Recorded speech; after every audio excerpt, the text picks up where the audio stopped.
Lihat, mereka bertiga sudah tak kuat lagi untuk bertahan. Lata berusaha menggunakan kemampuannya, namun anehnya di sini ia tidak bisa menggunakannya.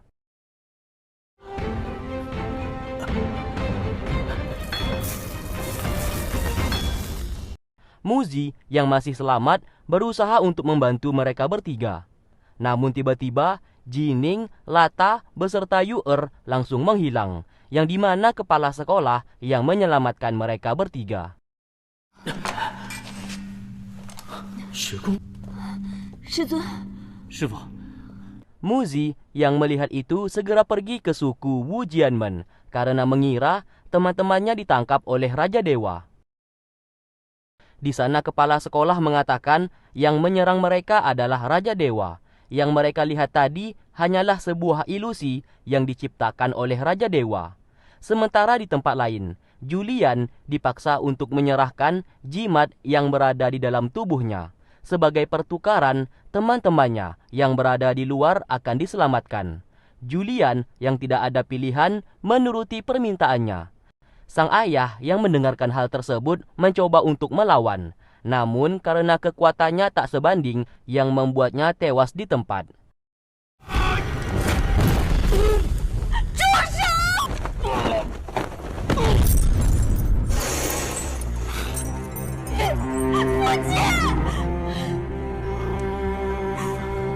Kematian ayahnya membuat Julian sangat bersedih. 这个畜生！ Lalu setelah itu, Raja Dewa berusaha menghisap darah Julian secara paksa. Namun sesaat, Jinong kembali memberontak untuk mengambil alih tubuhnya. Karena hal tersebut, tubuh Jinong tidak terkendali. Muzi berhasil masuk ke dalam suku Wu Jianmen untuk menyelamatkan Julian. Namun, ia disuruh pergi oleh Jinong yang sempat berhasil mengambil alih tubuhnya. Dan setelah itu, ia pun pingsan di tempat.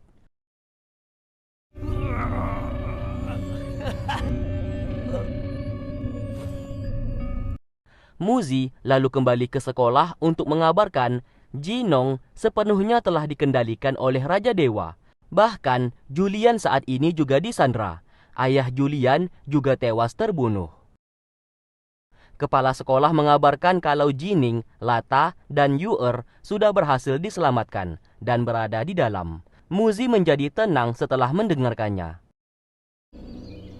女娲种子， Di lain sisi, Jining bersama Bunga dihampiri oleh Ying'er, paman mereka dari suku Yuchi.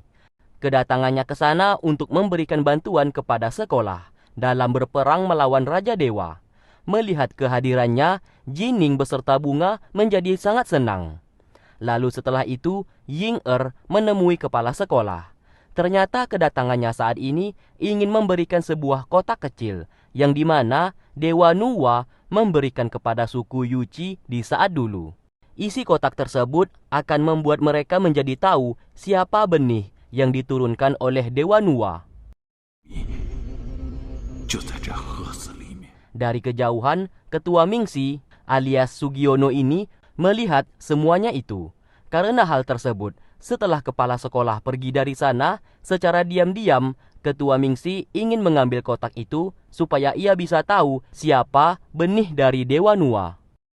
Namun sayang usahanya gagal karena kepala sekolah kembali lagi ke sana. Sesaat kepala sekolah melihat terdapat sebuah bunga yang berada di lantai. Ia langsung sadar seseorang berusaha mencuri kotak tersebut. Di waktu bersamaan, Muzi dan Lata juga menemukan sebuah rahasia besar kalau ternyata selama ini sekolah mereka terdapat sebuah segel formasi yang dimana segel ini berguna untuk mengetahui segala percakapan semua orang di dalam sekolah. Karena hal tersebut, mereka pun merasa hanya ada satu orang yang bisa melakukan ini. Tidak lain adalah Ketua Mingxi. Lata langsung menemui kepala sekolah untuk memberikan informasi tersebut.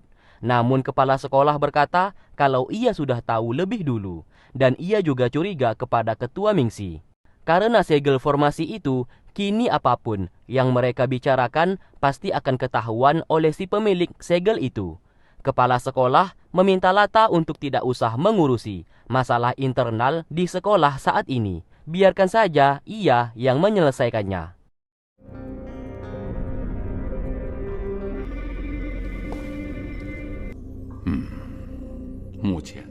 Lalu singkatnya, semua ketua dari berbagai suku dan beberapa murid dikumpulkan di dalam goa milik Huang, yang ternyata kepala sekolah teman dekat darinya. Alasan kepala sekolah mengumpulkan mereka semua karena mereka tidak mungkin membahas masalah ini di sekolah, karena rencana mereka akan terbongkar. Sesaat kepala sekolah berkata masih ada satu orang yang harus mereka tunggu, yang ternyata itu adalah Dongki. 诸位，我来晚了。 Setelah kedatangan Dongki, beberapa ketua suku di sana sangat tidak setuju kalau Dongki di dalam rencana mereka, karena bagaimanapun juga ia adalah kaki tangan Raja Dewa. Bisa saja Dongki hanya berpura-pura baik, padahal ia masih menjadi mata-mata. Dongki menjelaskan kalau ia sudah sepenuhnya bertobat. Kini ia ingin sekali membalaskan dendam kepada Raja Dewa yang telah menghancurkan tubuh Nanjun kekasihnya. Jining juga ikut membela Dongki dan ia 100% percaya kepadanya. Malahan mereka bisa diuntungkan karena hanya Dongki yang tahu seluk-beluk dan titik kelemahan Raja Dewa. Mendengarkan penjelasan itu, beberapa ketua suku di sana akhirnya setuju akan kehadiran Dongki. Alasan kepala sekolah mengumpulkan mereka yaitu bertujuan untuk membuat aliansi dalam berperang melawan Raja Dewa, yang nantinya mereka akan berbagi tugas. 初衷不同，但打赢这一仗。 Setelah itu, Lukman yang kini memimpin suku Beisan langsung mengerahkan semua pasukan miliknya untuk menyerang suku Wujianmen. Begitu juga dengan Bunga, ia bersama Raja Negara Yan telah bersiap untuk turun berperang juga. Di sekolah Heibai, Guru Feng membagi tugas kepada beberapa murid untuk turun berperang juga. 你从西门直逼他们的中心，听我号令，严阵以待。 Sementara di tempat lain, Julian yang masih bersedih akan kematian ayahnya berniat bunuh diri. Ia pun sadar saat ini sedang mengandung anak dari Jinong. Namun ia tetap akan bunuh diri dengan memakan pil tersebut.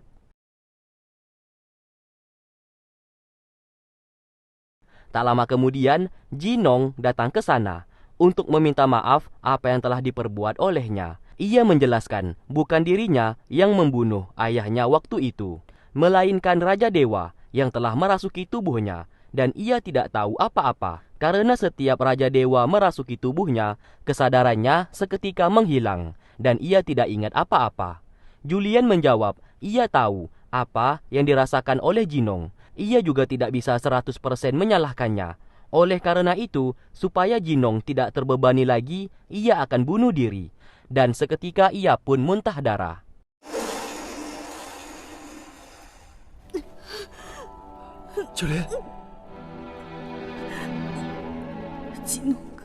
Jinong yang melihatnya menjadi sangat khawatir. Di saat ia hendak membawanya pergi untuk diobati, terlihat banyak sekali darah di atas tempat tidur, yang bisa dipastikan Julian sudah menggugurkan kandungannya. 不能让我们的孩子一出生，我们的感情输给了地位。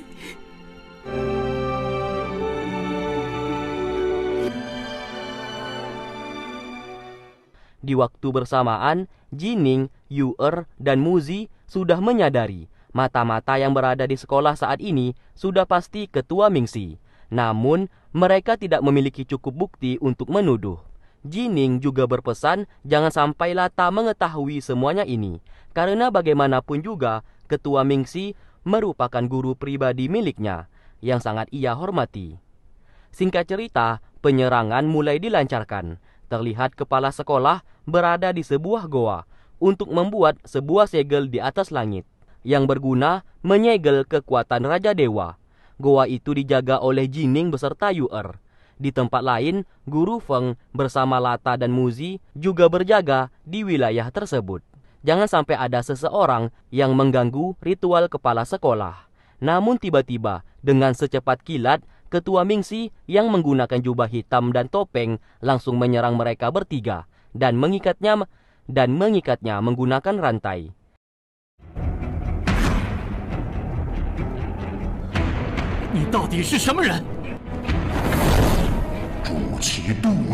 Di waktu bersamaan, Jining dan Yu-er juga berhadapan dengan pasukan misterius yang menyerang mereka.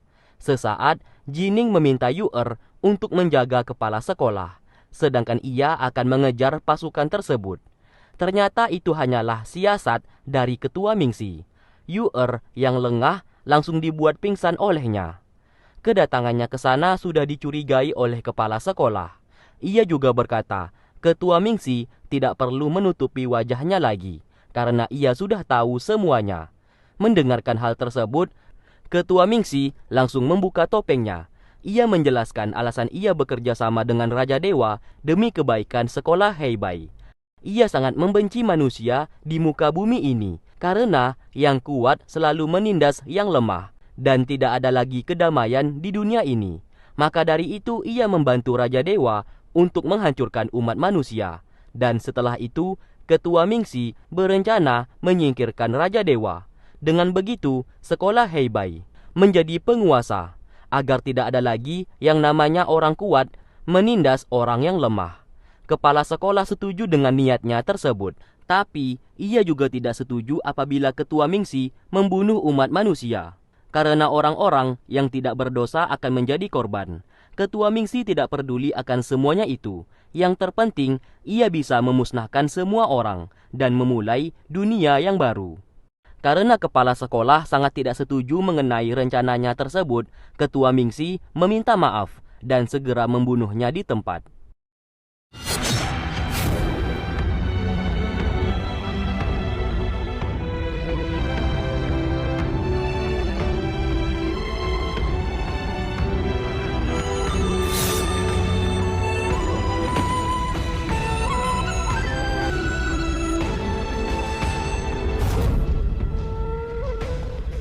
Setelah itu, Ketua Mingxi keluar sambil melihat Yu-er yang masih pingsan.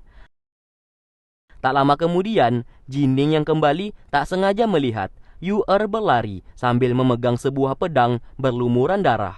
Karena curiga akan sesuatu hal, ia pun segera masuk ke dalam goa. Setelah melihat kepala sekolah tewas terbunuh. Menyadari Yu-er tadi bergegas pergi membawa pedang, ia pun segera keluar untuk mengejarnya. Setelah ketemu, Jining bertanya apakah ia membunuh kepala sekolah. Di sini, Yu-er yang ia lihat adalah Ketua Mingxi yang sedang menyamar. Tentu saja ia menjawab kalau dirinya yang membunuh kepala sekolah. Tidak hanya itu, ia juga menusuk Jining hingga terluka.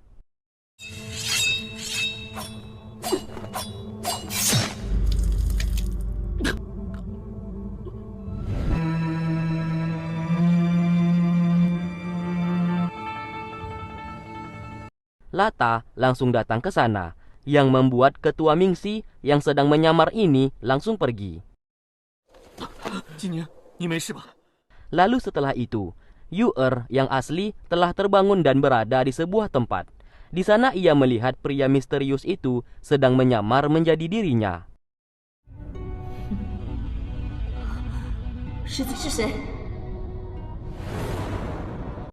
Di sana Ketua Mingxi mengatakan kalau Yu-er telah membunuh kepala sekolah. Apabila ia kembali, maka semua murid akan membunuhnya. Tentu saja Yu-er tidak percaya, dan ia sadar pembunuhnya adalah pria misterius itu. Dan ia yakin Jining beserta kawan-kawannya akan percaya kalau bukan ia pembunuh kepala sekolah.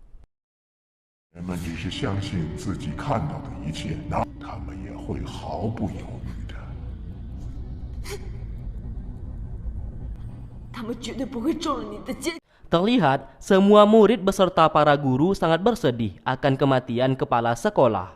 Semua murid meminta Ketua Mingxi untuk mengusut siapa pembunuh kepala sekolah saat ini. 途中，天才长公千万年来，到底是谁杀了电才师尊？ Tak lama kemudian, Yu-er datang ke sana sambil sujud hormat di hadapan almarhum kepala sekolah.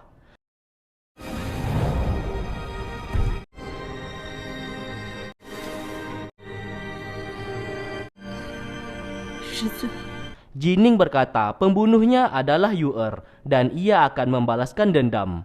Yu-er mencoba menjelaskan kalau ia difitnah. Namun, Jining tidak peduli dan terus saja menyerang. 受亲眼所见，师尊是被你所杀。我们要杀了余威，为师尊报仇！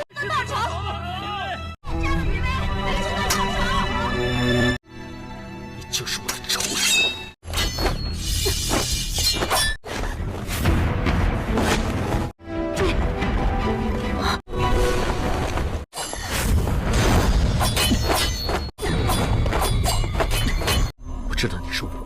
Ternyata semuanya ini hanyalah akal-akalan dari Jining dengan berpura-pura menyerangnya untuk memberikan kesempatan kepada Yu-er supaya bisa pergi dari sana. Ia percaya kepadanya kalau Yu-er bukanlah pembunuh kepala sekolah.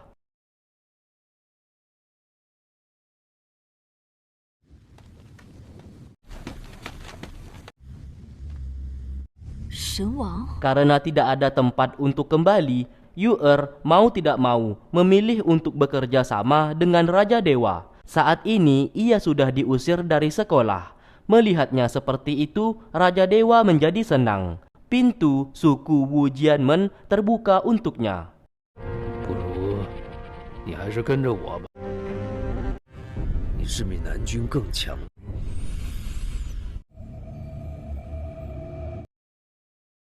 Lalu Raja Dewa memanggil Ketua Mingxi alias Sugiono. Ia menjadi senang karena Yu-er telah bergabung dengannya. Rencana mereka untuk memisahkan Yu-er dan Jining telah berhasil. Ketua Mingxi meminta ia untuk tidak usah senang terlebih dahulu. Mereka harus mengetes kesetiaan Yu-er. Takutnya mereka justru yang sedang dijebak dan dimata-matai. 此事不必心急。 Sementara di tempat lain, Dongki yang marah langsung menyerang Jining karena telah mengusir Yu-er dari sekolah dan membiarkannya bergabung dengan Raja Dewa.